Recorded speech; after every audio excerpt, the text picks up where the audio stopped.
ఒక కాలు ఒక కన్ను లేని రాజుని అందంగా ఎలా గీశాడో తెలుసా? ఈ పెయింటర్ ఐడియాకు ఫిదా అవుతారు. పూర్వం ఒక రాజ్యానికి రాజు ఉండేవాడు. యుద్ధంలో అతనికి ఒక కాలు ఒక కన్ను పోయాయి. ఒకరోజు రాజుగారికి తనని తాను ఒక అందమైన చిత్రపటంలో చూసుకోవాలని ఆశ కలిగింది. దేశంలోని గొప్ప చిత్రకారులందర్నీ పిలిచాడు. కాని వారంతా భయపడ్డారు. రాజుగారికున్నది ఒక కన్ను ఒక కాలు. ఉన్నది ఉన్నట్లు గీస్తే వికారంగా ఉంటుంది. అందంగా మార్చి గీస్తే అబద్ధమవుతుంది. రాజుగారికి కోపం వస్తే తల తీయిస్తారు అని ఎవ్వరూ ముందుకు రాలేదు. అప్పుడు ఒక యువ చిత్రకారుడు ధైర్యంగా నేను గీస్తాను అని ముందుకొచ్చాడు. కొన్ని రోజుల తర్వాత చిత్రాన్ని సభలో ఆవిష్కరించాడు.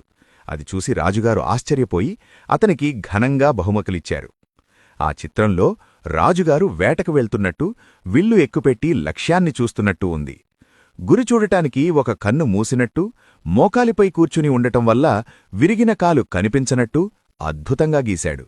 రాజుగారి లోపాన్ని కప్పిపుచ్చి ఆయన వీరత్వాన్ని హైలైట్ చేశాడు. మన జీవితంలో కూడా అంతే. సమస్యను చూసి భయపడకూడదు. సానుకూలంగా ఆలోచిస్తే క్లిష్టమైన సమస్యలకు కూడా తెలివైన పరిష్కారం దొరుకుతుంది. ఇలాంటి మరిన్ని ఇంట్రెస్టింగ్ కథల కోసం మినీ కథలు తెలుగు పేజ్ను ఫాలో అవ్వండి.